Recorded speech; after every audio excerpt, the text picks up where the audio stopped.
Hey everybody, and welcome back to Streaming Rainbow. I am Danny Mendoza, he, him, and I am here with a fantastic interview today, possibly the first of many parts that is focused on Oceania 2084. Oceania 2084 is the game system that we're running on the next campaign that I'm going to be running here at Streaming Rainbow. And today I am lucky enough to be chatting with the creator of the game. So Johan, could you please introduce yourself? For sure.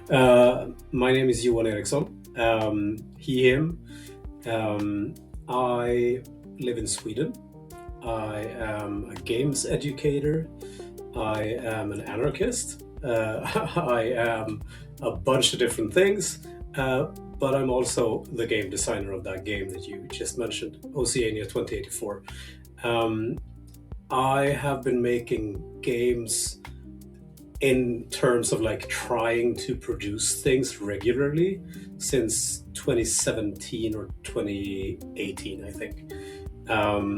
So it's fairly short amount of time.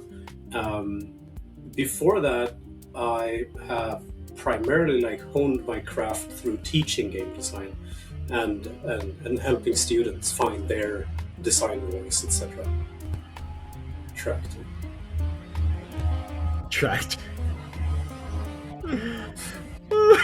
He's getting farther away, which is good. That is good. That is good. For those not like, we're probably going to cut that section out, but in case we don't, so that y'all know, there are people working outside. Yeah. That's what that tractor is. Yeah. Please go ahead and continue. All right. So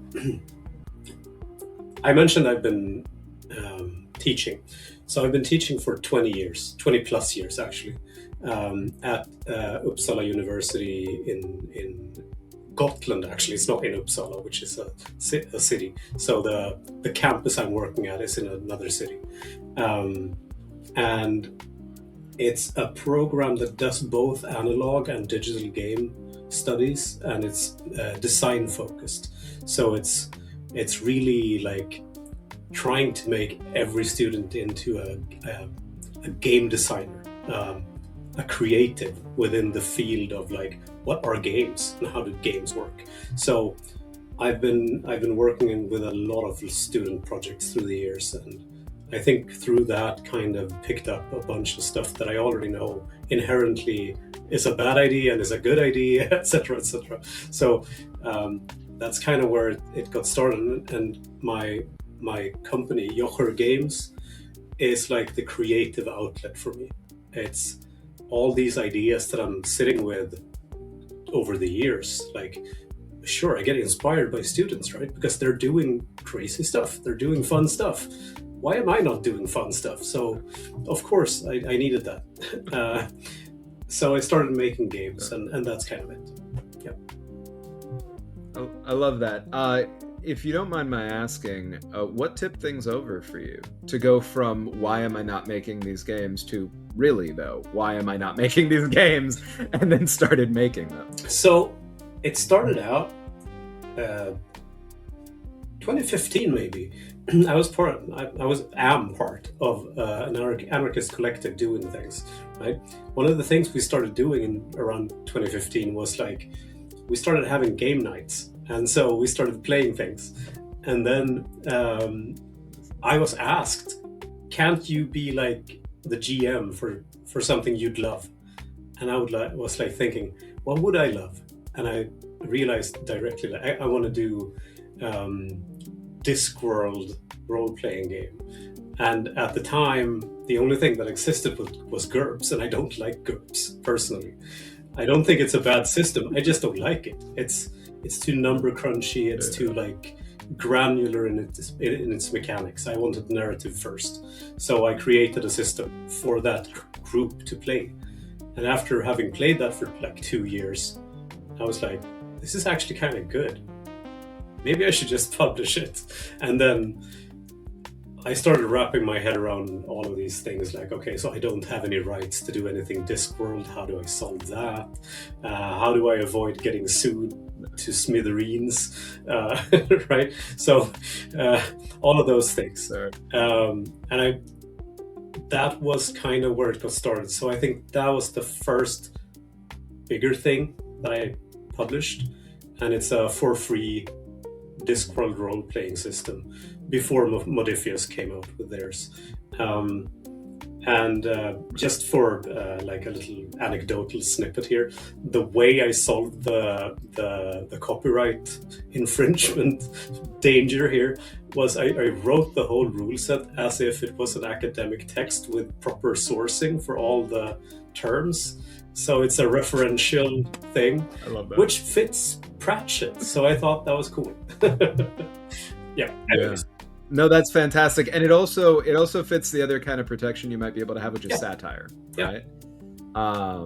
Because my understanding, again, I don't know how this might function differently abroad from where I am. I'm based out of the United States, but my understanding of fair use is that to a certain degree, satire you'd be allowed to have a certain amount of leeway as well.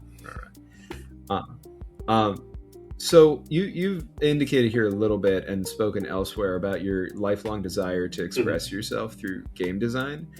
And I've seen in other interviews, you mentioned tracing that back to reading rule books as a child. What specifically calls to you about gaming as an art form? And what do you believe that ttrpgs provide that is entirely unique compared to other storytelling mediums? For me, that's a pretty crystal clear thing. It's the agency. I really view games as the art of agency. I think it's the all rule systems exist to give players and GMs a specific space to explore agency in. And I think that's really what it's about. And whether that's a digital first-person shooter, or if it's like a free-form improvisational LARP, doesn't really matter. What they do is set the players up for that specific expression of their own agency and showing people what that can be. And that's really what it is. So that's how I view mechanics. They are there to support that creation, basically. I love that. And I don't want to jump ahead too far, but something about what you just said resonated with me so deeply. I feel the need to bring it up in relation specifically to Oceania 2084. One of the things that I really love about running what some people might consider to be difficult games, difficult not in the sense of like mechanics, but difficult in the sense of topics, right? Is I find hope in agency, right? So to not only discuss your game here of Oceania 2084, but to connect it up to another I've run a lot that I think has overlap with Oceania in a broad sense in this conversation, in this context, this specific context, is 10 Candles, right? Where you walk in knowing that you're going to die. You know your characters are going to die. There's nothing you can do. You cannot play to win, which we'll get to some of that here later. But like, because here you also don't play to win in the sense of like, you're not going to topple Big Brother, right? But you don't play to win individually. You play to essentially make the time you have matter, right? As somebody who, like individually, me as a person, has dealt a lot with complex feelings about mortality. I assume everybody does in their own ways. But for a very long time, in ways that are very present in my life, I found that there, and I think it's part of what's drawn me to your game here, really compelling because there are major forces outside of our individual control that impact us day to day in large and small ways, visible and invisible, all of the time. And we can't fundamentally just like wave a magic wand and change them. There's no level 20 spell that's going to just like boof, wish spell, it's all gone, right? Like that's not how that works. And in D&D, if the wish spell is any lesson there, it's the monkey's paw thing, right? Like be careful what you wish for. May you get what you wish for as a curse, right? Because we don't think through the full implications of what that wish might be. Which does speak also to authoritarian problems a little bit, but to focus the question back in, what is it? You were talking about agency being central here to this art form. I think that's a perfect distillation. Can you speak a little bit more about agency in game worlds that are set up with those kinds of hard parameters in mind, that aren't about traditional individualistic win conditions, and how these darker themed stories can be engines of hope. Yeah, definitely. So I actually just conducted an interview. It's not a proper interview. It's like a panel discussion, you could say, during the Play Festival in Italy I just attended to. I got kind of a similar question, and I'm going to phrase it kind of similarly as I did there. Essentially, when I made that part of the system for Oceania, it's not really about authoritarianism or Big Brother, or like that you're powerless. It is about existentialist, like, we can't escape death. That's really what it's there for, because, and now I have to tie that to the real world, my real lived experience, right? So if I go around thinking about, I need to achieve this thing before I die, there is a high chance I won't do much else, right? And so it becomes a one train of thought. It's fear-driven living, if that makes sense. But if you already know you can't really do that, like, you'll never achieve that pie in the sky goal, you can still work towards that without that impacting you. And you can still do the small things, you can still do the big things. But it turns more into like, what am I doing right now? That becomes the question. Absolutely. And so that's what I think it does. No, that resonates with me so much, and honestly unlocks a lot about why I've been so drawn to your game. Because that's such an important part of my own journey as a person and as an artist, right? And a big part of what I want to explore in the stories that we tell together in community. Before we keep going in that direction, I do want to pivot back to, you mentioned being a teacher of game design for, I believe it's been about 20 years. Yep. Supervised over 1,000 students, right? Or possibly thousands of students. How do you view gaming as a teaching tool? And do you believe that it can serve as an empathy engine? As a follow-up, how do you think embodying a character can help us learn more about ourselves and about the world around us? All right. So teaching tool, empathy engine, learning about ourselves, learning about the rest of the world. All right, yeah. So here's an interesting, I teach transformative game design right now at a master's level. Despite that, I should say, I actually have a kind of muted down hope for these things to be intrinsically doing these things. I think for me, it comes down to, let's say you're having you play a game. I'm starting in this end of the response. You play a game, you explore a narrative together with your friends, you're co-creating this world and this experience, and then the campaign ends and everyone goes about doing nothing that has to do with that. I don't think that changes that much. However, if you play that exact same game, that exact same campaign with those exact same people, and then you sit down and reflect together, then something happens.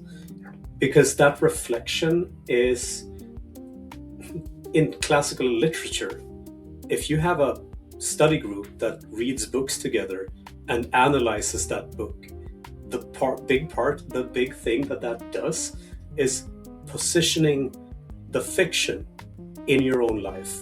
And from that, you can kind of bring out some kind of learning or empathetic positioning or understanding that is more than just reading a piece of fiction, right? So I think it has those two things. I think, however, though, that games, due to the self-expressive agency thing, has a higher propensity for more varied and more personal takeaways, if that makes sense. As a teaching tool, like if we're talking like gamification for things, of course, I mean, systems are systems. And if you make a system that's like engaging just by the way that it runs, and you pick up stuff along the way, then great. But you still need that reflection, in a sense. So that's why the teachers are still needed in a gamified classroom, for example. 100%. That makes all the sense in the world to me. And I see parallels in that reflection idea with the de-rolling that you recommend for Oceania 2084 that I've been also more broadly interested in. Again, to create a bit of a parallel with 10 Candles, the magic circle gets entered through essentially a ritual, right? And exited the same way. And in a lot of what we do here in the actual play space, which I would imagine some people may do for home games as well, though I don't know that it's as formally proliferated, is we will do a de-rolling process where we'll check in on bleed with each other after the fact. And then we'll also do some variation of what is most commonly in my circles referred to as like stars, wishes, and sparkles, where like everybody says a nice thing that somebody else did, and then they say a nice thing that they did, and then they say something that they want for the next time, which is an important part of like decompressing, right, and reconnecting. I think all the more so, and we'll get into more safety conversations a little bit later, but I think all the more so when dealing with potentially very emotionally complex and difficult work at the table, or play at the table, to put it in I think more appropriate terms. I do have a question, if you'll indulge, as somebody who I'm not really a game designer myself, but I have started to dabble. And so I've started to think a little bit about specifically things like incentivizing actions at the level of systems design, and the not just the utility but also the ethics of doing so, right? And what the question becomes of like, if somebody does the quote unquote right thing ethically for the sake of a carrot, right, rather than for an intrinsic value like proposition, how does that impact things? So my question as it relates to that I thought of while you were mentioning the de-rolling piece, the reflection, is in a situation where one were to do, like, one thing that I've been working on potentially developing is a hope punk inversion of a 10 Candles like dynamic as a part of a broader game, right? That is focused on building and breaking the world, right? Like breaking the systems in the world that we don't like right now, and trying to build better ones as a way of, because I had the proposition in my head of like, well, what does it mean to imagine a better world? One of the most radical things I think a storyteller can do, or communities can do in storytelling contexts like this, is actually imagine a better world. I think that's why these autocrats come after us very early, consistently, because we're dangerous. We're not dangerous because we're out there committing violence. It's quite the opposite. It's because we can help people imagine a world that isn't their fragile system of control, right? So with that in mind, what do you think about the idea of baking into a game system something that at least invites people to not only reflect but continue their action past the table into their lives in a way that works for them, versus leaving that up to them, not overtly baking it in, so that it's definitively intrinsic and not something that is gamified in a potentially problematic way? Yeah. So here's the tricky part around all of these questions. If we're talking about, like, I think I need to exemplify this. Please. So if we're talking about, let's say we're making a game, and as part of the game, you're meant to leave small tokens in your city of something, for example. That transgression of the magic circle becomes a question of consent. Because you're playing a game, the people around you are not. 100%. And at some point, that consent is okay. We're looking at like performance art, for example. Yeah. There is like a culturally relevant way of relating to performance art. Oh, there's a mime over there, I'm not going there. Or, Right. oh, there's a mime over there, I'm going there. 100%. Right? Yeah. There are ways we can deal with that and like navigate those spaces. When it comes to more like game spacey things, since they have their own rule sets, we don't know how to interact with it if we're not already in the magic circle. Sure. And so it becomes a weird ethics question. And when we also talk about like games as propaganda, this also comes down to like, is it really effective if you're doing it as part of a game? Because you're still in the magic circle, right? You're still enacting something that's not you. Right. But for a propaganda deed to be like really a thing, it has to come from a genuine place. So there's like this tricky thing there. And when I started out like studying games before I became a teacher, big part of that was like, I want to see if I can understand how to use games as propaganda. Like it was really an entry point for me. And the longer I've been involved in it, I've realized that like it works along this similar like effectiveness as a text, a book, a theater play, a movie. There is no like big difference there. The big difference is in just our memories of the game space that we were in, and I think that's the thing. I think really that's the thing. I'd it argue shifts on what that. we remember and how we remember. And the way that it's encoded, possibly, because across the spectrum of experiences you mentioned, obviously there's variances within each art form as well when it comes to everything, and specifically what I'm about to mention. It may also be impacted to some degree by active versus passive engagement, right? Yeah, definitely. Yeah. And that's one of the things that I find really compelling about games as an art form and playing games together and actual play is, to your point before about agency, that because we are invited to be active, right, in this space, we're able to engage with it in ways that, even just to your point just now, encode in our brain differently, because we literally biologically make memories differently if we are actively involved versus passively receiving something. Exactly. One interesting thing here, so this is a thing that is a reoccurring thing. People who play games tend to believe that their gaming story is interesting for everyone else, and most of the time it's not, right? So someone a long time ago had a really big love for the Fallout universe and spent most of their social conversations retelling stories about what they experienced in the Fallout games, right? And I can understand that on a personal level, because for you, playing the game, it is lived experience. It is important, but it's not important for everyone else because they're not part of that experience. And so that's the tricky part here. Like, for me, role-playing games around the table solves that part because we share the experience. Right. And that's what makes it interesting.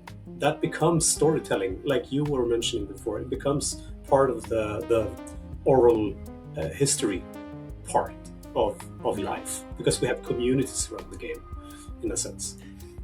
Well, and that's the thing. I as an engine of community building and community development, right? I think it's a unique and wonderful art form. I will say, as somebody who does actual play, it's a tough nut to crack, right? To be like, okay, so how do I make this something so it is authentically still first and foremost a good, meaningful experience for the people at the table, right? Because I do still need to honor that. And then also understanding that this medium is being recorded, as we're being recorded right now, for the same audience that's watching this interview. How do we make this mean something for those folks as well, right? Because it is different. I will say, actual play is a separate layer of experience on top of. I would not say I would not say entirely different then, because that's not how I look at it, at least not for myself. But I think we experience what we're describing, that most people experience playing these tabletop role-playing games inside of a broader context of also performance, right? Or at the very least, understanding that we are being recorded.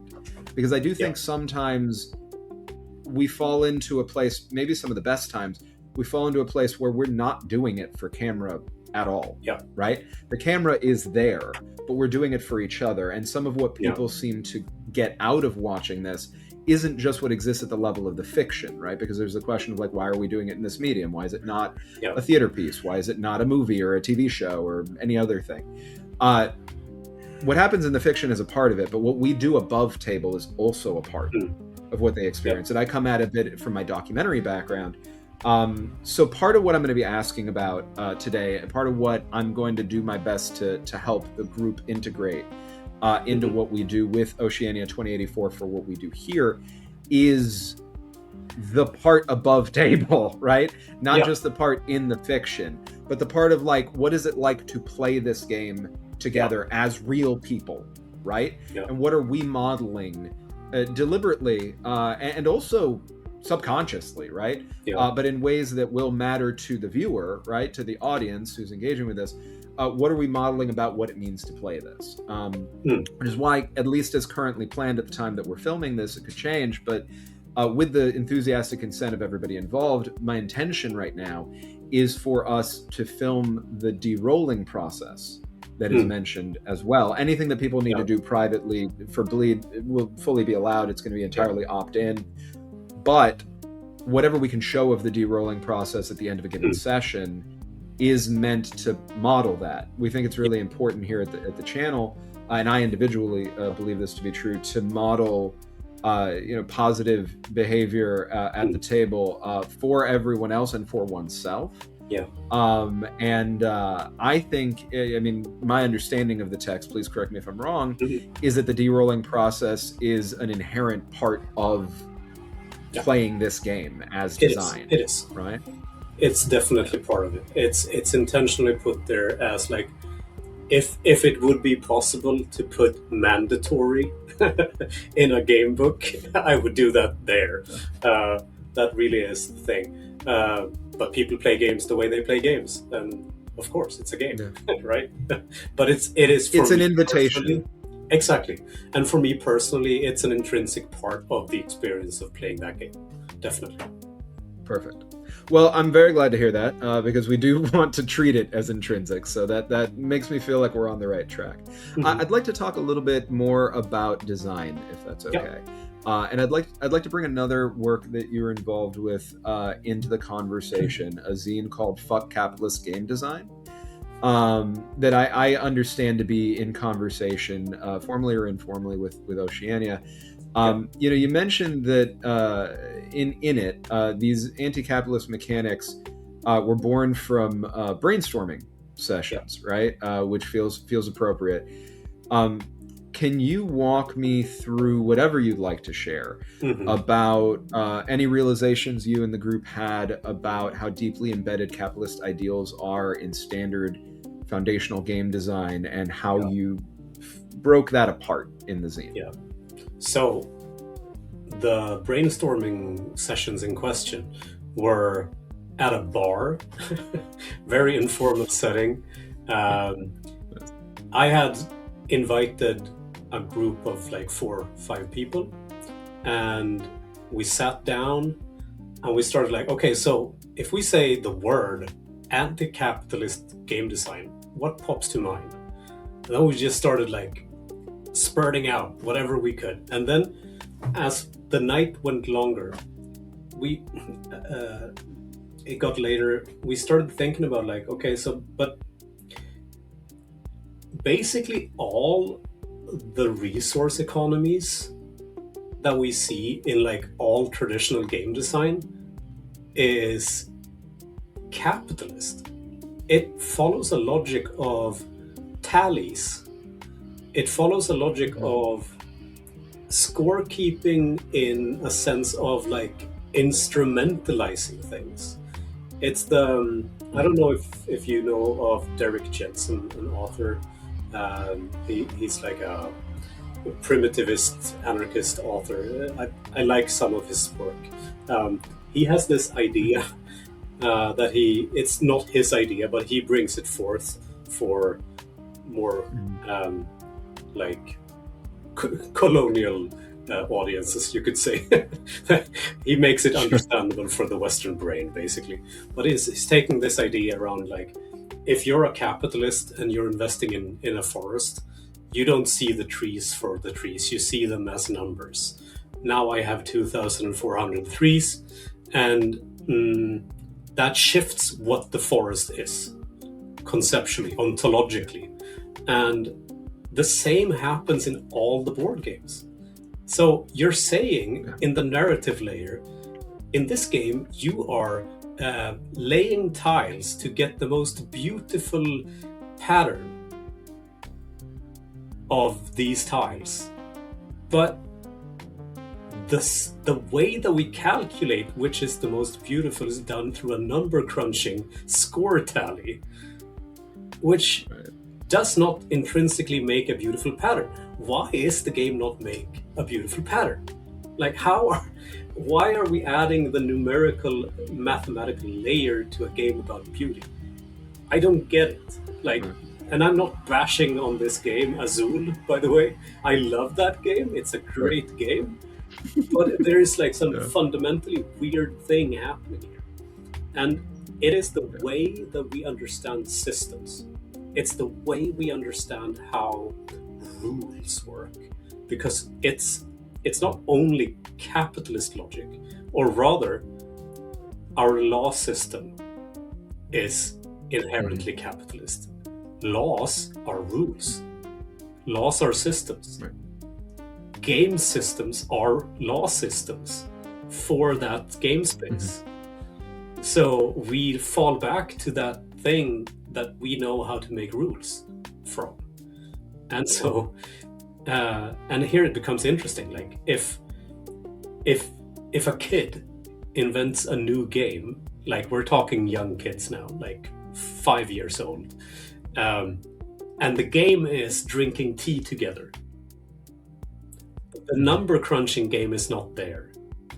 So the adults think it's nonsense, right? There are still rules. And as an adult, you have no idea what those rules are because the kid is inventing them and they're not following the same pattern as we're used to. And so this is the thing for me. Like, I think that what we're doing with capitalist game design, saying fuck capitalist game design, is in a sense it's a Don Quixote kind of fight against the whole culture.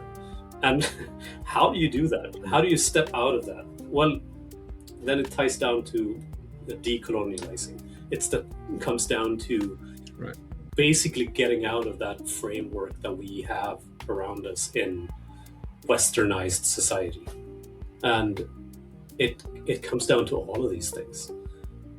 Like, what is a human being? I find that to be right? 100%. I find that to be a lifelong process for me, right? That sort of deprogramming of westernized thought when it comes to assuming, and this goes back a little bit to the power of storytelling, right? In the ways that I think that these autocrats find us dangerous, because we can imagine possible worlds that are not this. So to your point, what you and these collaborators were doing in that bar was, steps in the direction, and with this zine, steps in the direction of imagining what it actually does look like. With what I was mentioning before, the build or break, like I was thinking of, I was trying to reach for something I don't understand, right? Which is, what is a game that helps you model building a better world, or learn something for yourself about building a better world? What even is a better world, right? Like, and how do I make that so it's not about what I think is a better world, but I create an engine for critical thinking that allows the people who engage with it to think about what they think is a better world. Because I don't care what I think is a better world. I mean, I individually do, but that's not what I want to put in a game, right? Like, I want to put what you're talking about into a game. So I was very influenced at one point. It's been a while since I read this book, by a book called Finite and Infinite Games. Mm-hmm. And thinking about infinite games as essentially like a positive sum proposition rather than a zero sum proposition, right? I also find myself intellectually quite skeptical of dichotomies, right? As though they describe reality when reality is in itself infinite, right? And infinitely variable. So I guess part of what I'm thinking of that I want to ask about here in relation to what you're just mentioning is, do you think like there is even utility in thinking about them as finite versus infinite games, like, you know, zero sum versus positive sum, or is that still too colonialized in its thinking? Is that still too Western brained and too instrumentalized? And is it important to break past that?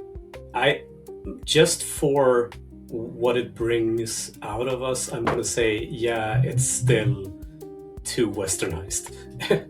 because I really think we need to expand our thinking around what play is. Or in one sense of the thing, it's not a coincidence I brought up the 5-year-old play space, because it's actually removing stuff that we have superimposed over our free play to some extent.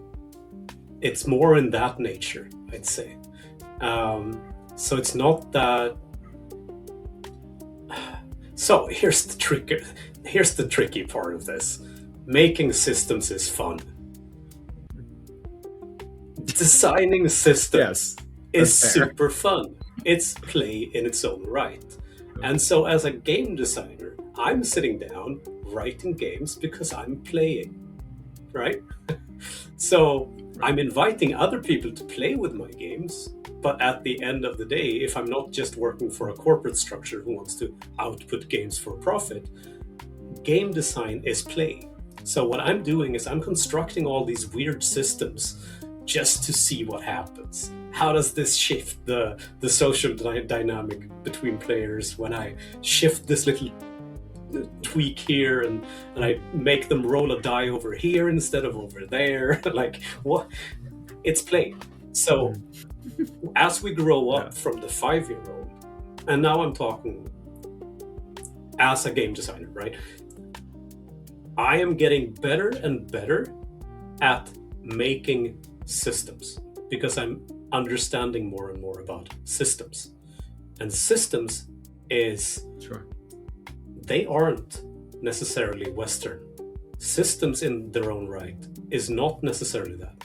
But as I'm bringing in what I'm seeing around me into my understanding, that's really what it is. So I'm going to tie this to Oceania, actually. There are a few things I'm doing in that game that comes out of these thoughts that we're right now discussing. And I might be jumping the gun. Let's see it as like a teaser. The agency space for resistance players is one such thing. Mm-hmm. In any other game, you would hardline and define what that agency looks like, because that's the way you make rules for characters. And Oceania intentionally leaves the agency space for these characters in kind of a vacuum. You're free to imagine whatever you wish. I'm bringing players back. I'm trying to bring players back to that 5-year-old them, so that they just get creative. Because that's agency in its purest form.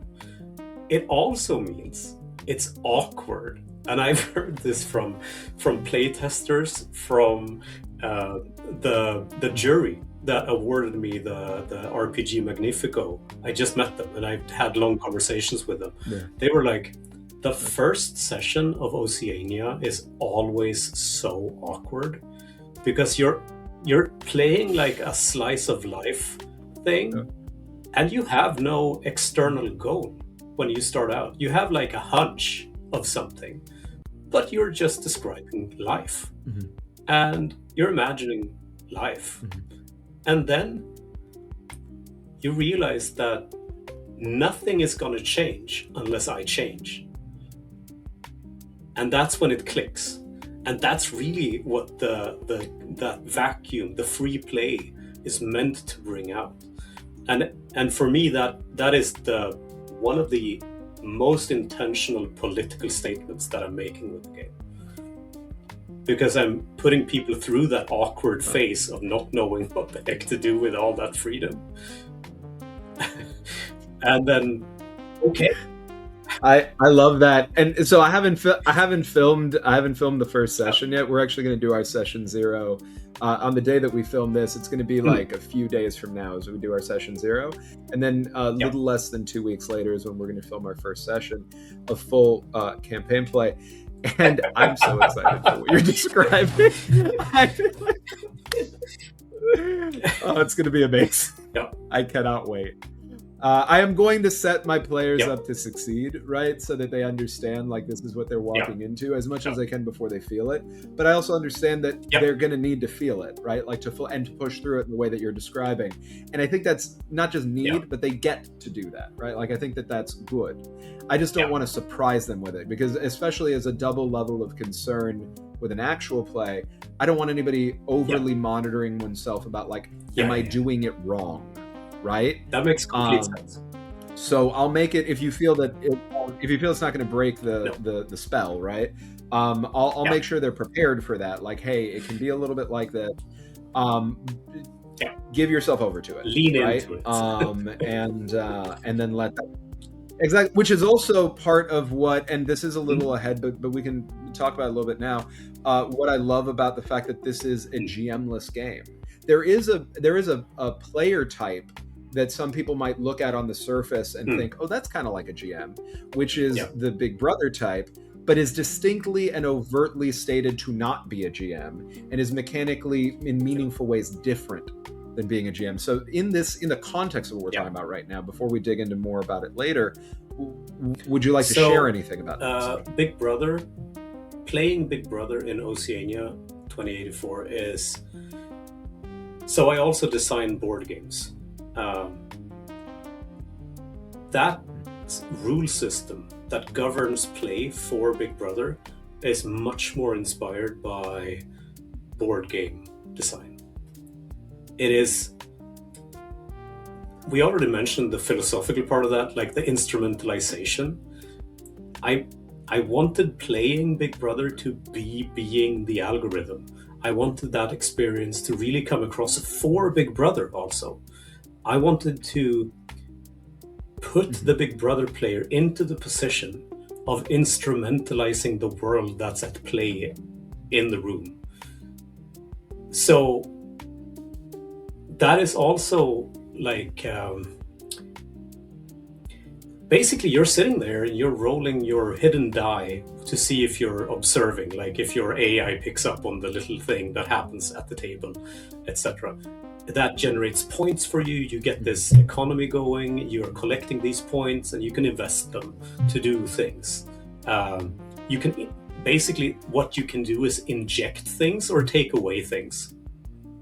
That's kind of it. But you can't really freeform just reshape the narrative or have like a longer plot in mind or anything like that. That's just generated by the system when people are playing. As for me, when I'm playing Big Brother, because that's usually the role I end up with, because I'm comfortable being a bastard, basically. Essentially, I'm sitting just listening. For the first 2 to 3 sessions, I'm just listening, trying to grasp what the other players are imagining and how that works and what are they setting up, what's the world they're creating. Of course, I'm doing my die rolling and my observations, and I'm maybe making small notes not to forget something. But it's a little bit later in the game that I'm starting to do things. And that's really where things starts shifting. Because up until that point, I've just observed, and then I start interjecting. I start like throwing a wrench into whatever they're imagining. Because now suddenly I have the points to do so, right? I'm starting to get power in the system. Nice. And this is important also. Like, what is that power? When we're talking about a game where it's collective storytelling around the table, it is narrative control. Right. So what the game does is it sets up like what's the word for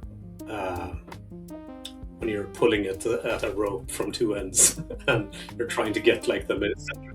Tug of war. Thank you. Oh, tug of war. English is my second language.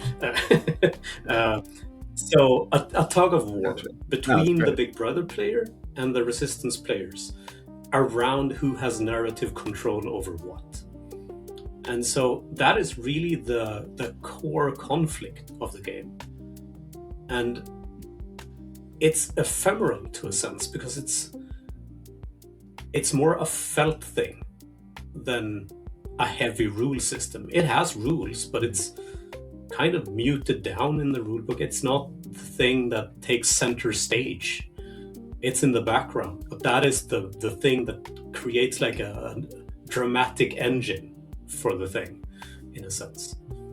Interesting. So when we'll talk more about the mechanics of like being Big Brother and all that a little bit later, I did want to ask though, because I think this is one of the main, and I want to get at it in the first part here, right? Since we're planning on putting these out in multiple videos, I want people to be able to experience this up top. I think for people talking about reshaping the Western mind, right, and recontextualizing like how this kind of thing functions. I think a lot of people walk into this and are like, okay, Big Brother's not the GM, but then what about all the facilitation stuff? Like, how do we get through the 6 phases, right? There's 6 phases. There's X number of actions per phase. Actions are defined as what each character can do in world in 10 minutes, 10 actual minutes. These are not superheroes. These are regular people of 3 different classes with different constraints and different capabilities and different pressures and different things. And we'll get into all that for the people who are listening at home who are like, wait, that you said a lot of things. We're going to get into all those things and more later. But in that context, the question can oftentimes become, for people especially who are used to GM'd games, right? Like, so is it a shared responsibility of facilitation? And even thinking about how I'm going to approach this actual play, speaking frankly, like, do I go in and facilitate, like, to give people a sense of organization? Like, I do the intro and then everybody goes through and like I help demarc separate from being Big Brother the phases that we're in, or do we do that together? And if we do that together, how do we do that together? Yeah, that's a great question. Personally, when it runs with a crew that's been playing the game for a bit, it becomes a shared facilitation situation. But as you're starting out a new campaign in this game, it doesn't necessarily have to be the Big Brother player, but the person who has read the rule book to the biggest, like most detailed level and feels more comfortable just reminding people about rules. That's usually the person who it ends up being. I've done that as a Resistance player also, right? So I think that's the difference. Like, there is not a specific role that's more suitable for doing that work, but it is the person who is introducing the system to everyone else, usually. And that is me in this situation, but I don't want to model that it's like, oh, Big Brother. So what I'm thinking of doing, if you think that, well, I'd love to hear your thoughts on what I'm thinking of doing, which is I'm thinking of opening it to the table to say, I will take the responsibility of doing this, right? So like if anybody at the table needs to, you can rely on me, you can turn to me for this. I've been preparing for this for X amount of time. I invited you all to the table. But I am not the only one who can do this. There's not a singular authority that I have. And if you would like to also bring up I actually, including to me, if I say something, I'm perfectly capable of being wrong, right? So like I'm misremembering something, misinterpreting, having a different interpretation, we should discuss at the table. I would like to invite everyone at the table to, you can also co-facilitate if you would like. Yeah, and then also, I agree. I think that's a smart approach. The thing to remember is that the game is essentially divided up into snippets of parts of the rulebook, right? As Big Brother, you don't have to read all the rules in the rulebook. You have certain outline parts that you need to know to be able to play Big Brother. As a Resistance player, you're not supposed to read the Big Brother rules, but there are other things that you have to get through. So it's like a split situation where certain things as Big Brother, if you're following the rule book, you won't be able to facilitate. That is the responsibility of people playing the Resistance characters. So following the instructions of how to read the book in that sense helps with separating and splitting up the responsibility. And also, interestingly, there are a few mechanics in the game that kind of is there to not encourage, but like kind of force the table to take more shared responsibility. I'm thinking now specifically about the value tests. The value tests we'll explain later, but like in them, they are formulated in a way that like you're doing as a Resistance player, you're committing acts, you're doing things. Acts are like 10-minute parts of narrative. There are no rules that define what you can do under those 10 minutes, as long as it kind of keeps realistic that you would be able to do that in the situations that your character is in. And then in hindsight, you go back and you look at like, okay, so did what I just described trigger any or like fit any of the descriptions of the free acts or the class acts? And then you apply rules. So anyone around the table is encouraged and meant to say, what you just did would invoke the rule of notice someone, for example. Right? So that everyone can do that and should do that. Because there's also this thing, there is an odd thing in the system, and that's in general when we roll dice, right? And we fail a roll, that's always bad, or that's like we fear failing the roll, right? In Oceania, the failed roll is contextualized. So it depends on what's happening around you, whether it's bad or not. And so it's not automatically bad to fail a roll. Sometimes it's really good to fail a roll.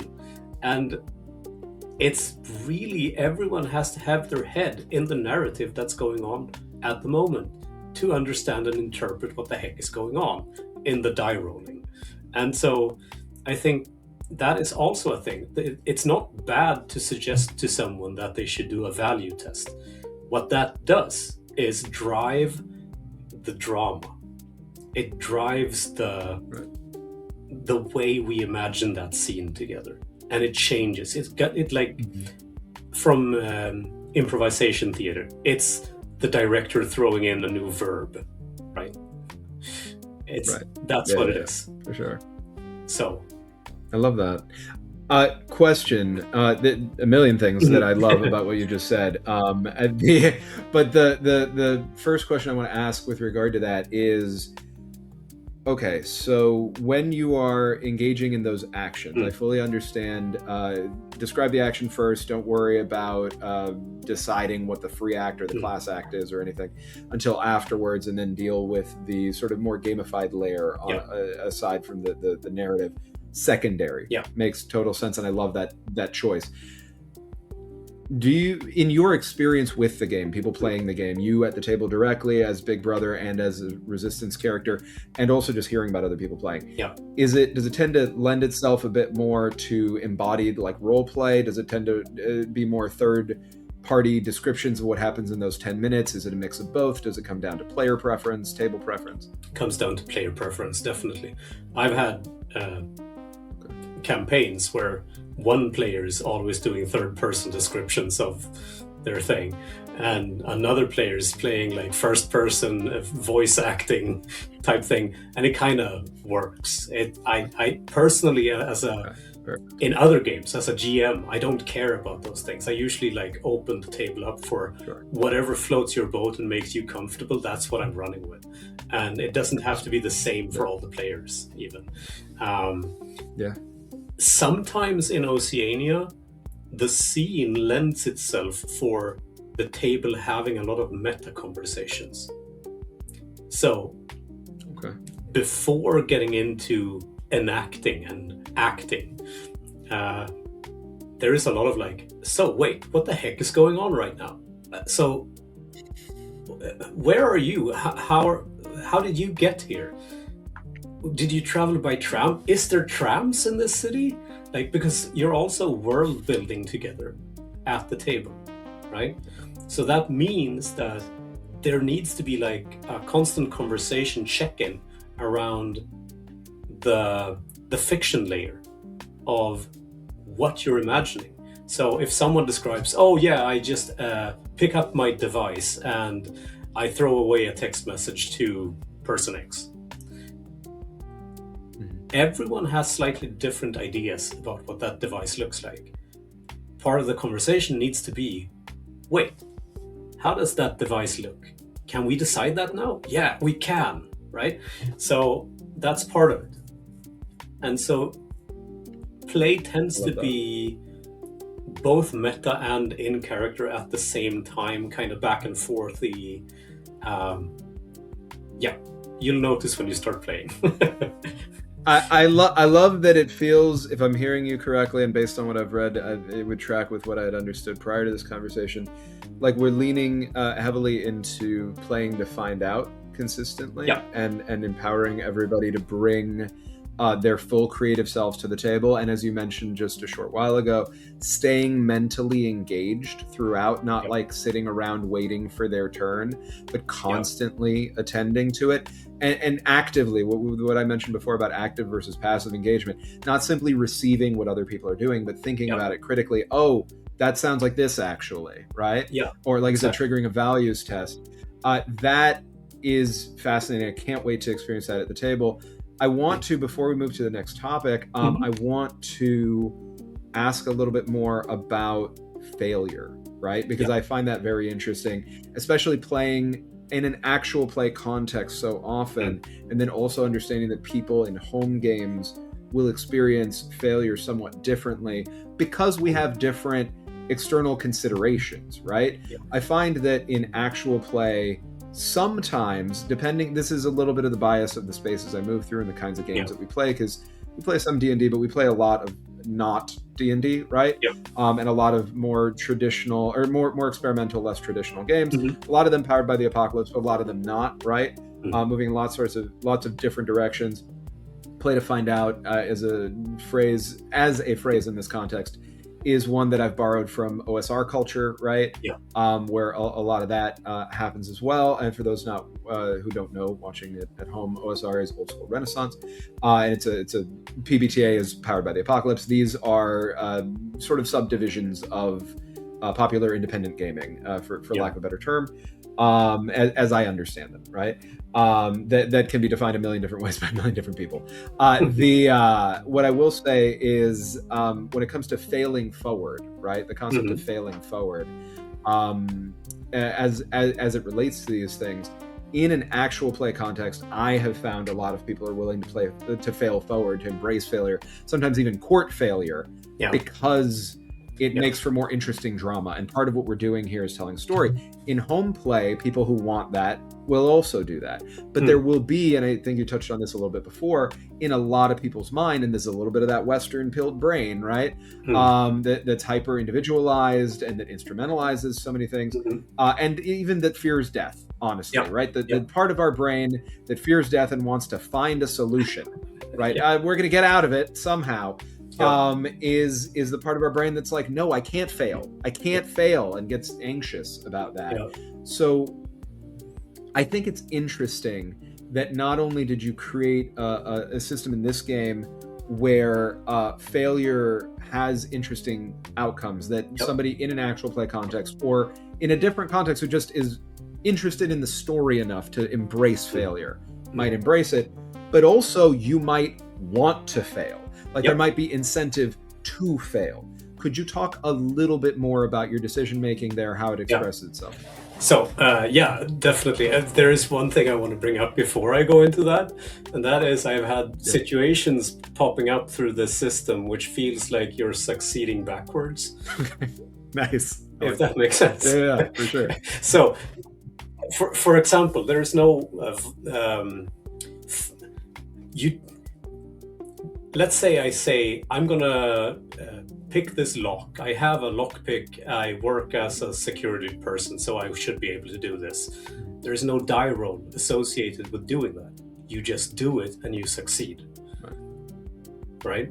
So that's how the game works. There's no die rolling to see if you succeed with these things that you're imagining. You just succeed. The question is, to what consequences? And you're not in control of those consequences. The panopticon's always watching, right? And you don't know if it caught you or not. Yeah. Exactly. So I can bring up one in-game anecdote that really exemplifies this. There was a tense scene in a bar where the resistance players had kind of figured out that one of the strangers might be slightly sympathetic to their cause. And then one of them tried to befriend them.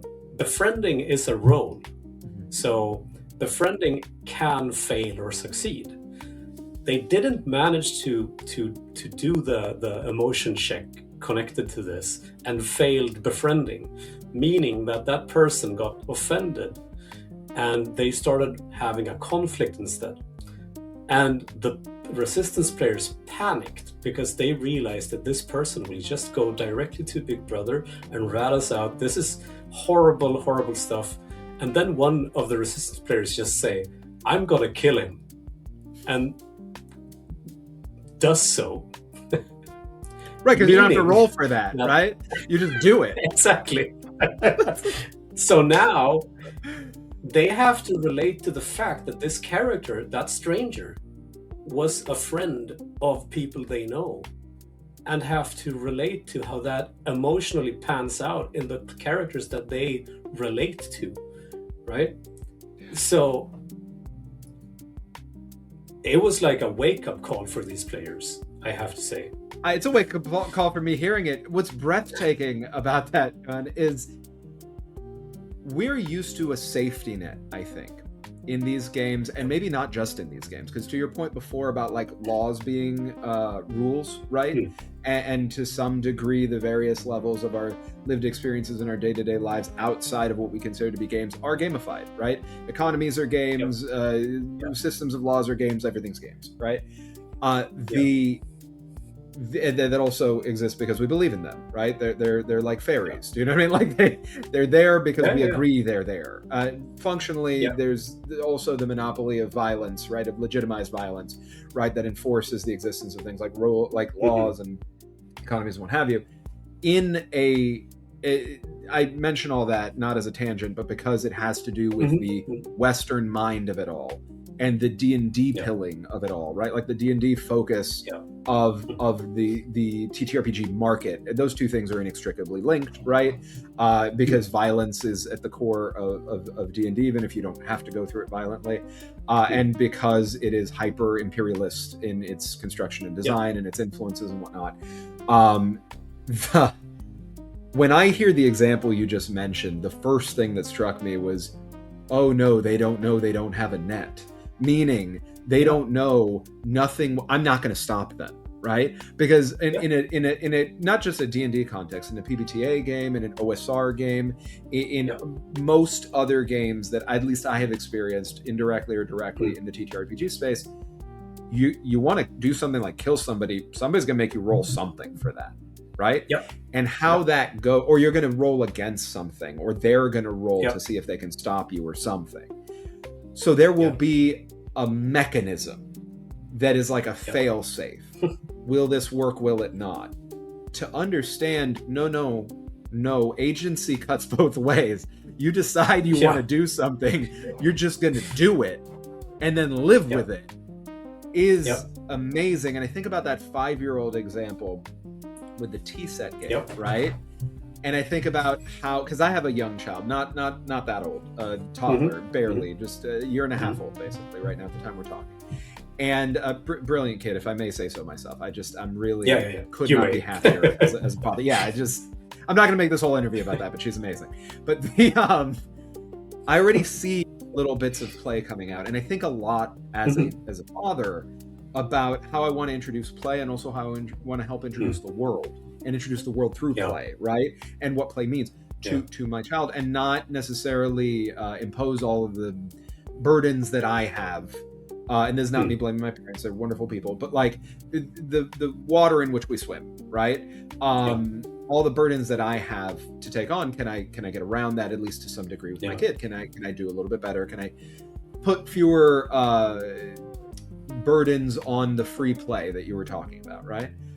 So that maybe when she gets old enough to play this game, she'll come in and she won't feel as awkward at the beginning of that. And she will understand that her agency inherently comes with a consideration of consequence, because nobody is out there stopping her from doing the thing she's trying to do. I think it's going to be such a powerful moment, Johan, for these characters. Oh, that's nice. Oh no, I didn't mean to, but you did mean to. You did mean to. You said you just thought it. I might stop you. Yep. I love that decision, and it speaks to something I'm going to want us to talk a little bit more about later, about negative space. If you're okay, before we go to break, I'd love to dive into just 3 more things that I have on my list. Sure. Are you doing okay on time before we take a break? I'm perfect. Awesome.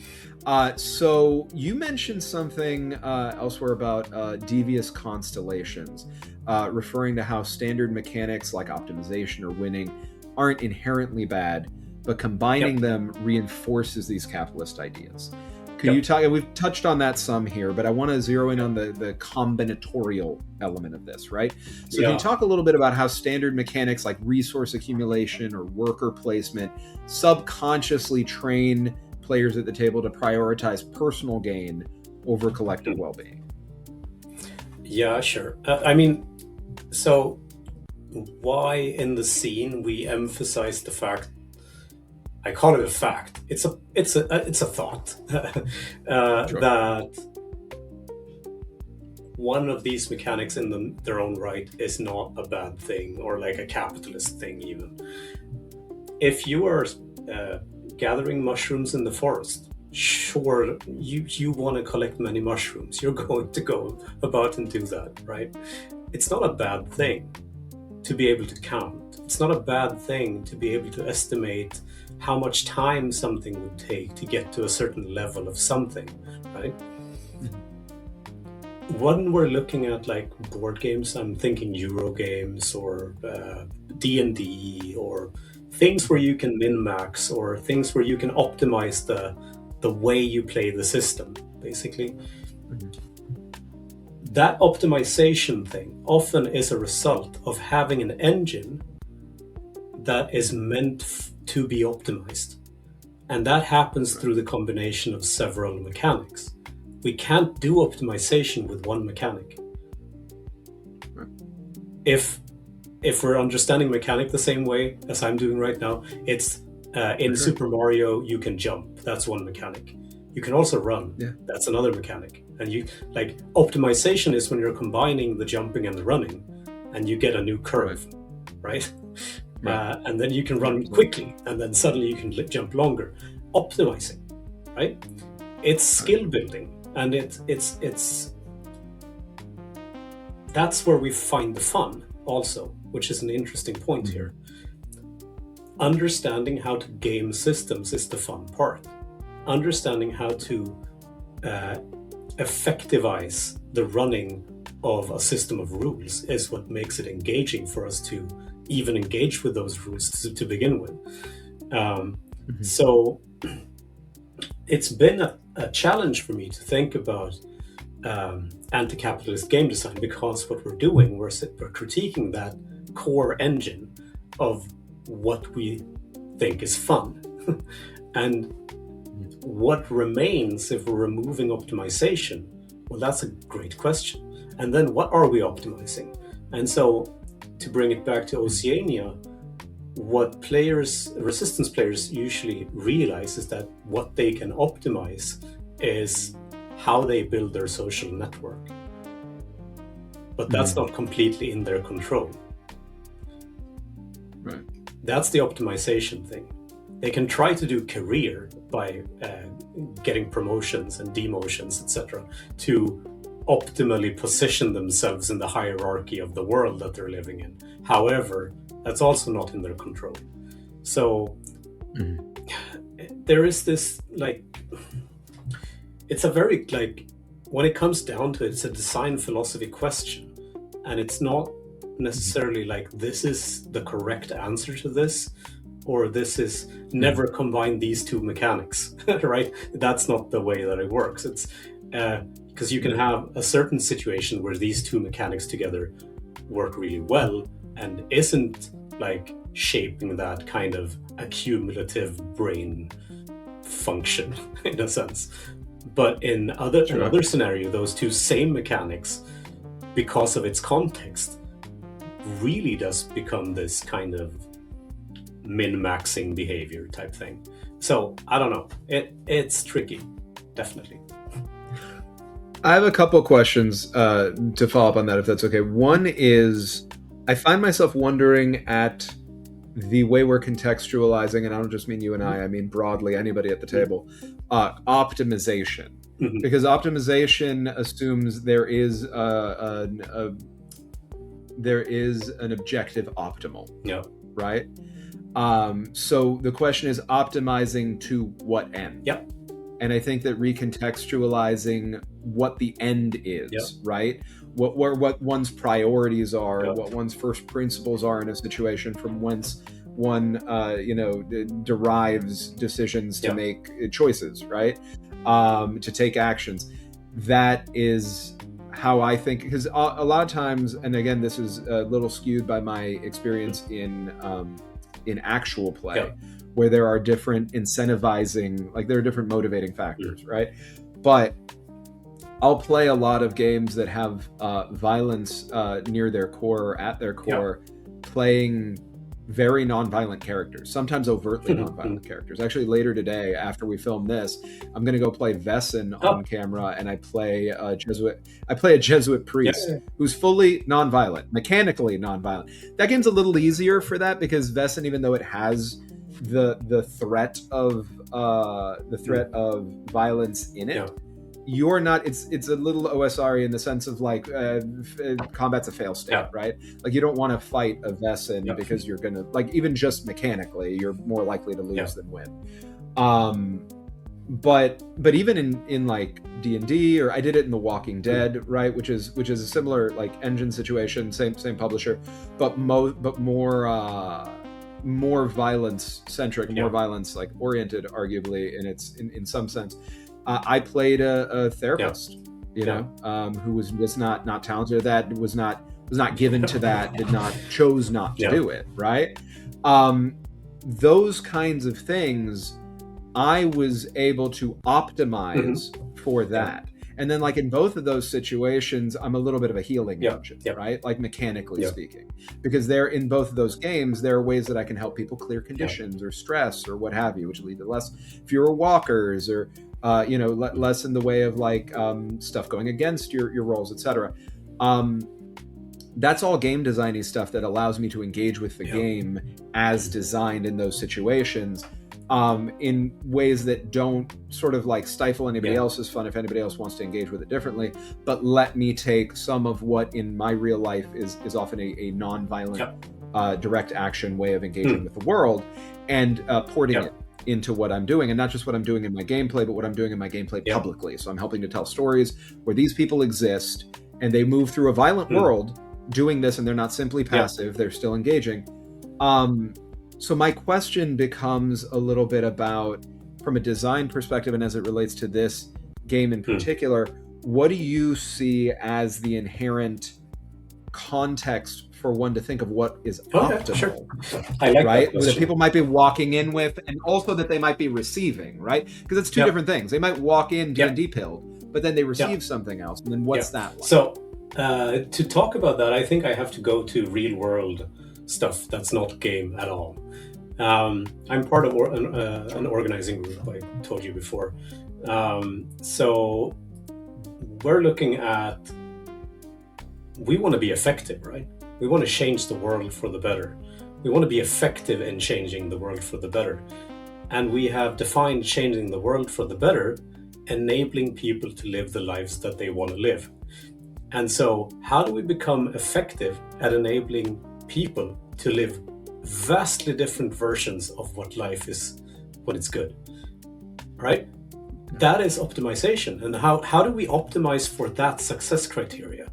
It becomes a question of which processes do we talk through? How do we organize? How do we relate to community? How do we make community relate to other communities? How do we make sure that the solution for one thing is not adapted as the solution for something else just because it was a solution for this thing, right? So effectivity is not really the problem here. Optimization is not the problem in its own right. It really isn't. But we have to define what the outcome should be. In the context of Oceania, it is allowing characters, whether it's resistance characters, it's the friends and family that they have, or if it's strangers, to have brief glimpses of experiencing joy, of experiencing something that's meaningful. And that's it. So of course you can optimize for that. Yeah. But it's a very different question asked at the beginning of that optimization, right? So that really is what it comes down to. And I think it ties back to the anti-capitalist game scene also when we're talking about that. Like, so how do we optimize things for liberation rather than profit or whatever else the target might be? That's really the thing, in a sense. Yeah, and liberation rather than control, right? You know, optimize for a world where we are choosing to trust that others being liberated is a greater good on the whole than others being controlled, right? Yep. Because when most people think about these systems, they're not thinking about them being controlled, right? They're thinking about others being controlled. Yep. They're fine with them being free to do anything, but they don't trust other people to be free to do anything, right? Yeah. Yeah. Exactly. Yeah. That's funny. It's ironic that I made a game that is all the rules that I made in this game is just a simulation of control systems. Absolutely. Well, at some point, that's kind of heavy. It is heavy. The thing is, I part of what draws me to it so strongly in that context is because I do take art seriously, and this is art, and I do take the power of art, the transformative power, of course, the transformative power of art to help us understand other things about the world and take things away from it, even when it doesn't, compel that as a part of the game design. It invites the opportunity through its sheer existence, right, in our lives and something that we engage in, invites the opportunity, I would argue, to reflect on other things in our lives and then find ways to act accordingly with that. The way that this opens up, and this is without me even having had a chance to play it yet, just based on this conversation and based on what I've read and all that, the way it opens up the opportunity for critical thinking brings me back to the question I asked before about the general thought of how these can be, if empathy engine is too reductive of a framework, more like, how can this open up the world to you? How can this encourage critical thinking? How can this encourage that kind of recontextualization of assumption, right? Through game and communal experience. Is there anything you want to say about that before I ask the next thing? I can't talk about how much it succeeds at it, but the design intent of the whole game is forcing players to actually be human. That's the whole design intent. And besides for Big Brother, because that's technically the complete opposite. Well, I was gonna say Big Brother we're gonna get into in detail, because there's gonna be a whole especially since players are not supposed to read the Big Brother rules. There's gonna be a dedicated part of this interview that's like, here's all the Big Brother stuff, right? So we can dig into it and put it out on its own, so people can watch it or not, right? By itself. But the and I want to ask about that also as it relates to solo gaming, because in the solo gaming version of this, you do still use a Big Brother AI, right? As like an Oracle engine sort of thing to engage with for the solo play. But you are, as I understand it, at least this is my impression not having done it yet, kind of something in between Big Brother and a Resistance character, right? As you're doing that, that I think is super important to dig into. But we will get there. It's a little teaser for the future. The couple more things, and then we will round out this part. So the zine proposes mechanics that treat money as a corrupting influence, right?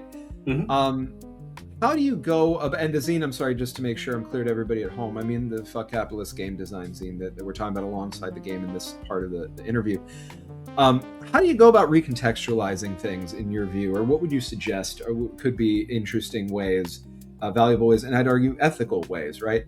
To recontextualize things for TTRPG players who are hardwired by decades of gaming to hoard loot or to win in like an individualistic win condition sense, so that they suddenly have at least the opportunity or invited to have room to consider caring about sharing resources and about collective success. How could designers create engaging games where wealth accumulation is actively detrimental to the player's experience? And is that necessary, or is that also instrumentalizing? Go ahead. It's kind of instrumentalizing, but I'm going to run with it because I think there is an interesting thing to uncover here. So Quinn's Quest, the podcast TTRPG Reviews, just released a review of a game called Stone Top. Stone Top, I've not played, but I did listen to the whole shebang on Quinn's Quest because I'm a Quinn's Quest fan. And Stone Top has this artifact system. It's for context, the game is set in Iron Age, I think. And it's like you're living in this village. The village, blah blah blah, has like a full social life, and a lot of the sessions are actually playing out just inside the city, playing out everyday life, and then you go on adventure to do something. Maybe you need some resource that the village is lacking, and then you go across country and just to find a merchant or someone or a place where you can find this resource. And on the way you happen upon things, and maybe you have to delve into a cave somewhere. And as one part of this, there exists artifacts, magical artifacts. I think they're called arcana in the game. And all the more powerful the thing becomes, the more like negative sides to it has. And in that game, essentially what it creates is this system where, sure, you now have this flute of summoning spirits, but for every time you use it, it has this impact on something. Maybe it destroys the wildlife somewhere, or maybe it has an impact on your person. Maybe you get deformed, or maybe you get some soul thing, or maybe it happens stuff in the village. Whatever. There are consequences to using that power because it's a shortcut. And I think it's resonant to the One Ring in Lord of the Rings, right? Power, for me personally, and now I'm just saying what I like, right? I like when I can wield powers, but I know that there is a cost because it makes it feel more important. I need to consider, do I really do this? I need to make sure I understand that the situation I'm thinking about using it in is important enough to sacrifice that thing. right?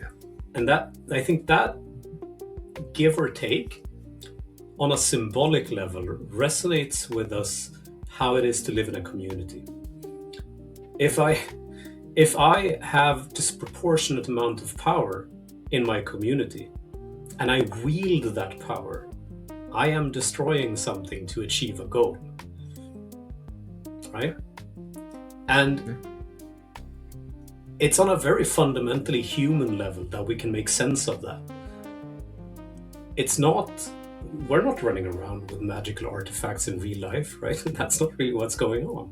We're running around with power, and power is a double-edged sword at its best. You can get stuff done, but to what cost, technically? I would argue even we can literalize it. We are walking around with magical objects. Yeah, I got one right they here, are. right? Definitely. And the thing is, it did come at the cost of ecological harm. It did come at the cost of interpersonal harm, communal harm, right? Yeah. There are people I will never meet who worked under abominable conditions to make sure I have this phone. There are people all along the supply chain involved who were taken advantage of over and over again. The actual physical extraction of the materials involved, and then the compression of those materials, and then the shipping of those materials, and then the shipping of the combined version to me, and then the actual sale of that version to me.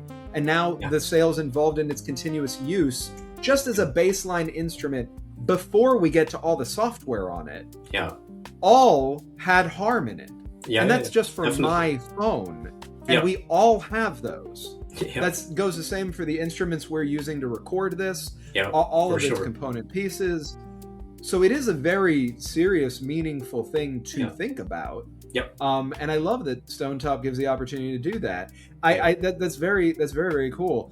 I did want to ask also, separately as we're rounding this out, a little bit selfishly in relation to how I'm planning to structure this project. I had mentioned to you, I think before we started recording, that as of this recording, we have in the core cast, including myself, 14 people.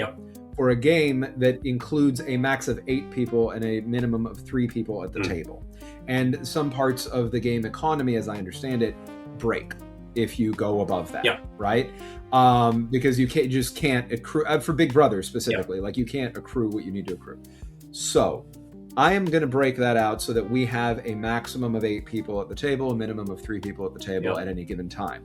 I did this in part overtly. I say to you, I think I've mentioned to you before, but I'll mention so that everybody watching has this context too, because I want to experience what the game is like with a smaller table, with a larger table. I want to feel out the edges of it, and I want to help display that for the people at home.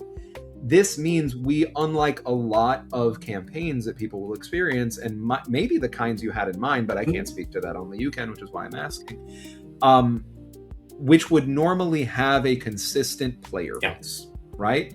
Maybe somebody misses on a given night, but on the whole, it's usually the same 5 people or 6 people, right?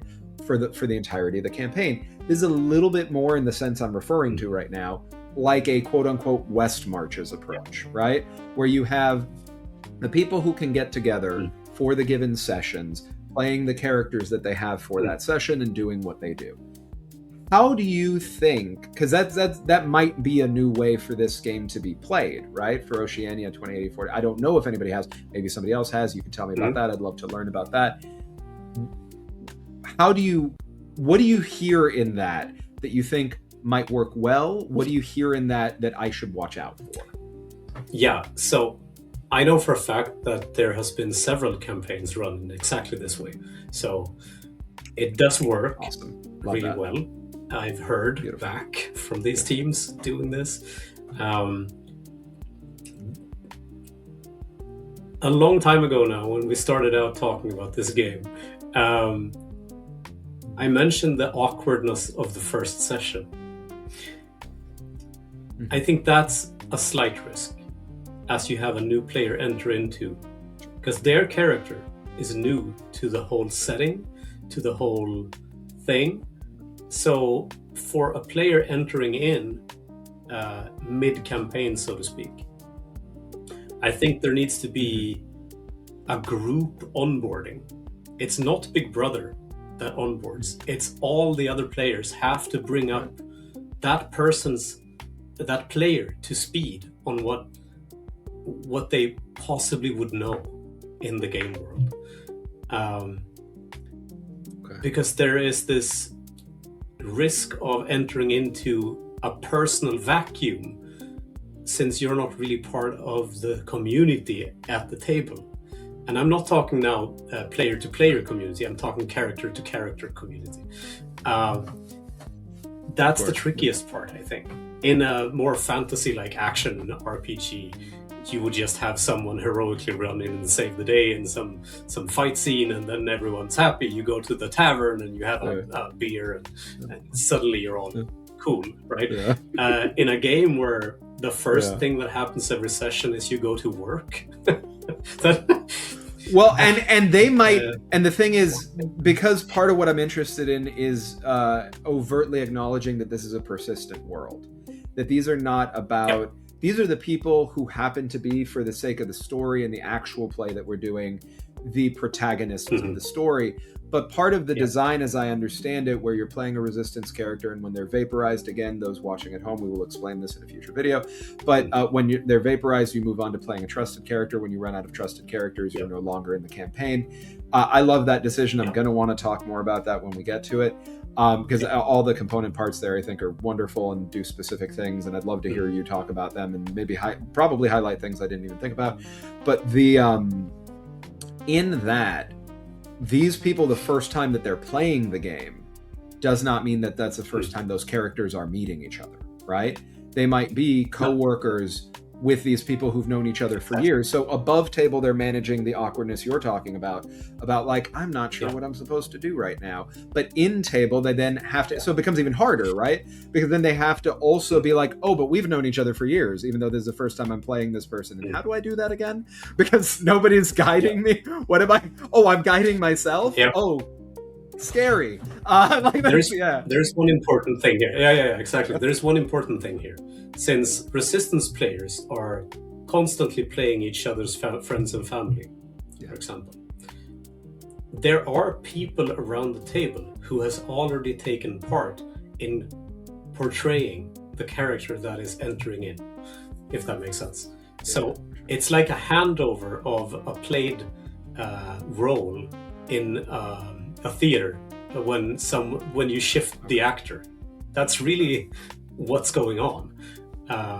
Because you just have to understand, okay, so up until this point, the character you're going to play now has been in 2 scenes. In those scenes, this and this happened. And you said these things to these people. Right? I love that so much. I wanted to make sure that was clear for me, because I do, and it helps me for what I'm doing specifically with this. But like so it's very good to know that they function as trusted characters even when they're not there. So the primary resistance character, the first that anybody makes, not only they're trusted characters, which for those watching at home, I'm using the term trusted characters formally, like mechanically, for family and friends, which is what Johan just mentioned, that's the umbrella of the type of non-player character we're talking about. So these trusted characters, for sure I was clear already on like their trusted characters will be there, but so will their primary resistance character as a trusted character for other people.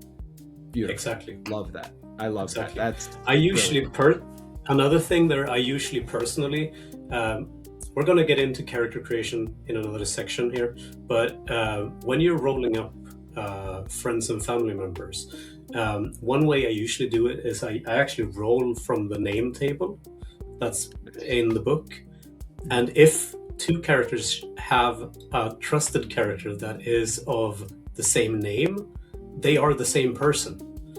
Oh, that's great. So that, I love that. Because then you're tying together that network of characters. Or at least I usually ask, like, are they the same character? Or do you just have to know 2 people with the same name? Yeah, I'm so glad we're having this conversation now. I was really glad we were able to schedule this before the session 0, because I very much want to do exactly what you just said. Like, I think that's a great idea. That's perfect. But offering them the choice, right? To be like, this is the same person.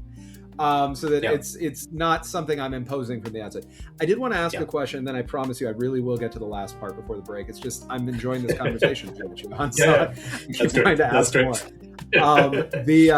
So when it comes to, geez, what was I about to ask? Because I know the last thing I want to get into, but I don't want to get into it yet, has to do with a little bit of a metatextual thing about how you're providing the game to the world. But there was a question I was going to ask just now that flew out of my head that had, well, I'll come back to it. The question I had for the bringing it out into the world is, you're walking the walk with the game, right? Obviously you sell some copies of the game, but there are copies of at least one version of the game, and maybe both, I can't remember just off the top of my head here, meaning the austere and surplus editions, that are available for free in a gift economy, right? You for the surplus edition, you took on a very tough task running a Kickstarter, right? And worked, from what I gather, if I remember correctly, from what you've spoken to others about, 13-hour days, risking burnout. My understanding is running a Kickstarter is very tough. How do you, let's say that, and I speak about this, I ask this question somewhat selfishly also, as somebody who, as I mentioned, has an interest in dipping a toe into game design in the future, want to do that. But for anybody who's watching this, who wants to make their own game, use a model like this, if not on Kickstarter, on BackerKit, on GameFound, an itch crowdfunder, whatever it is, right? A crowdfunding mechanism. How do you navigate your, and then also selling it? Let's say you just want to publish something on itch, right? And you have to choose, like, am I going to make it available for free? Am I going to make it available for suggested donation? What do I set that suggested donation for? Am I going to gate it completely behind a purchase price? How do you navigate the clash between your ideals and the economic reality of the environment in which we function?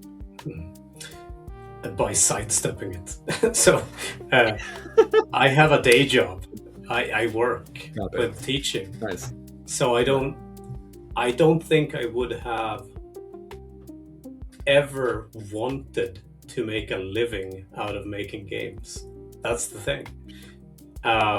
If it happens to turn into that, I'm not against it. But setting out, trying to do that, I get the heebie-jeebies in my own center, because then I 100% would sell out on my ideals. Right. I would have to consider, is this game marketable or not? Which I was so happy not having to do with this game. Because if I would have ever asked myself early in the process of Oceania, will I be able to sell this game? I would have not done the project I have done at all. I would have included fighting rules. I would have included clear agency guidelines for the resistance characters. I would have provided a more traditional thing, because that's what sells.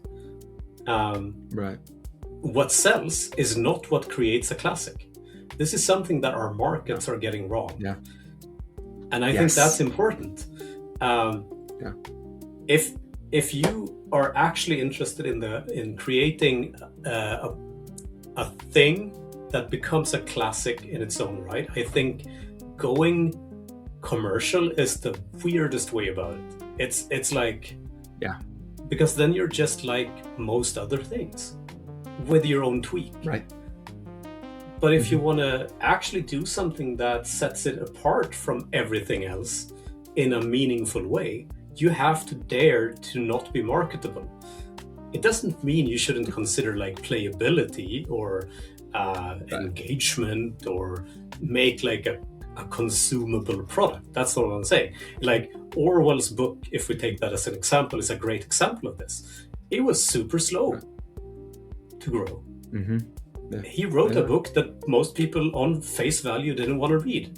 It's a horrible dystopia of just pain and suffering. Why would I want to sit through a whole book of that? And then someone read it and was like, hey, wait, actually this made me think and feel. I'm going to recommend this to other people. And then slowly that gets a traction thing. And I mean, it's not written for commercial success. He wrote that specific book as a conversation piece to other leftists, which he was dissatisfied with. And so, as is tradition, yeah, exactly, as is tradition. But like, what I'm trying to get at here, like, there's a duality to this. Like, if you really need to make money, you can either hustle and make sure that you work more on marketing than the actual game, and just get it out there all the time, like being at every convention, talking to every reporter. That's your work. You're not designing games anymore, right? Or you can invest money, get a publisher, and have a marketable product and reach a lot of people who after 2 years have kind of forgotten about it. Right. Or you can be crazy and not market viable and just do what the heck you feel is important for you. And I think then, but that's art, right? Yeah. Like that's the real, coming from a background of highly commodified art, right? And working in the film and television industry and what have you. A lot of my frustration with it has been like I feel a lot of commonality. I hear a lot of recognizable things in what you're saying, and I think that the funny thing is I don't want to reframe this in capitalist context as though that is a justification, because I think the external to a capitalist context justification is the one that I care more about and that I want to promote. But to build a bridge to people, I do think, to your point of that's how you make a classic, that's also how you make something that matters enough to break out and get a lot of attention. The economy that we live in, for the most part, as I read it right now, is actually an attention economy, right?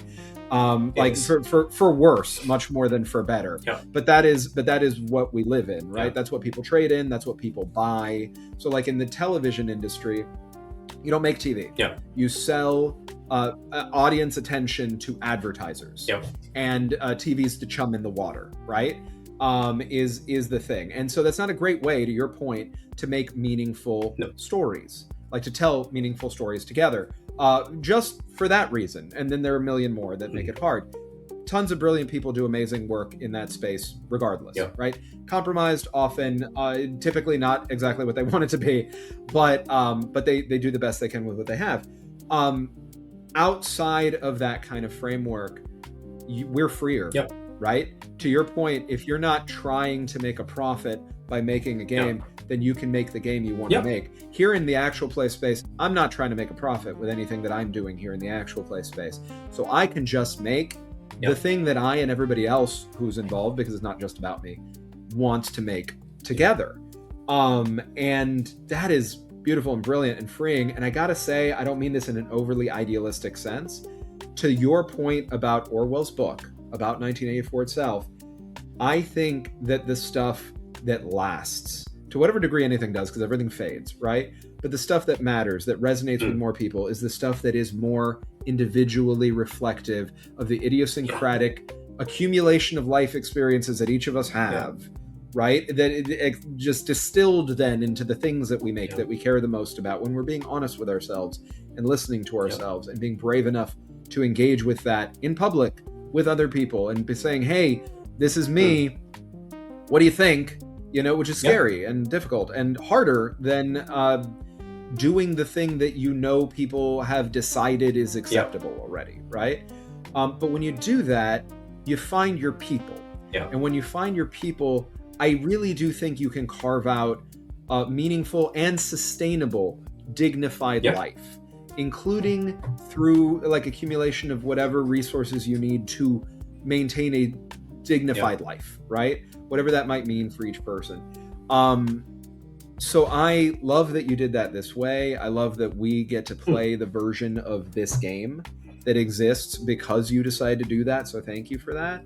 And as somebody who wants to make games myself, I liked, and I hope this lands for people at home, I like to hear that, right? Because also, as I'm a neophyte in this industry, but my understanding of it is it's not a very profitable industry to get into writ large anyway.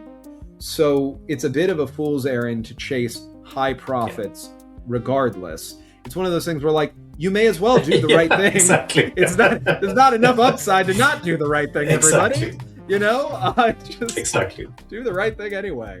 On that note, I think that's a good place for us to take a break. We will be back in the next video if you all would like to join us as we dig in greater depth into the mechanics of Oceania 2084. Thank you so much, everybody, for joining us. Thank you, Johan, for giving me your time, and we'll talk soon, everybody.